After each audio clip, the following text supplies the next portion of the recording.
انشاءاللہ تعالیٰ اس عمل کی برکت سے آپ کا ہر بگڑا ہوا کام سنور جائے گا۔ جب آپ عمل کو کرنے لگیں تو آپ نے نیت کرنی ہے کہ اس عمل کو اپنے ہر بگڑے ہوئے کام کو سنوارنے کے لیے کر رہی ہوں یا کر رہا ہوں۔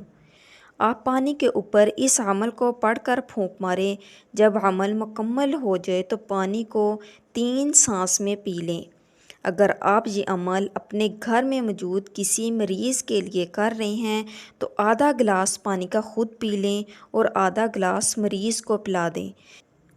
پیارے دوستو، آپ نے اس وظیفہ کو کیسے پڑھنا ہے، کب پڑھنا ہے، ہر چیز کے بارے میں تفصیل کے ساتھ بتاؤں گی، غور سے سنیے گا۔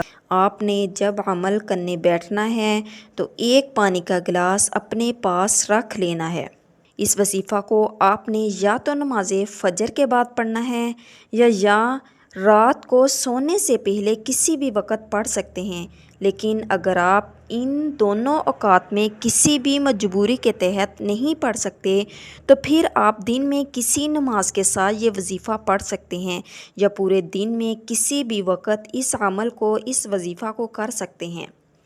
آپ نے سب سے پہلے پیارے آقا حضرت محمد سرور کائنات صلی اللہ علیہ وآلہ وسلم پر درود پاک پڑھ کر نذرانہ پیش کرنا ہے۔ آپ نے کوشش کرنی ہے کہ کم از کم 3 مرتبہ اول آخر درود ابراہیم پڑھیں اور درمیان میں اللہ رب العزت کا یہ ایک صفاتی نام ہے یا قہارو، اس نام کو آپ نے 101 مرتبہ پڑھنا ہے۔ اس کے بعد اللہ رب العزت کی بارگاہ میں اپنے ہاتھوں کو اٹھا لینا ہے اور پھر بڑی عاجزی کے ساتھ، بڑی انکساری کے ساتھ آپ نے اللہ پاک کی بارگاہ میں دعا مانگنی ہے۔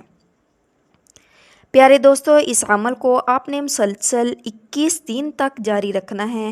اگر آپ چاہیں تو آپ اس عمل کو مسلسل 41 دن تک بھی جاری رکھ سکتے ہیں۔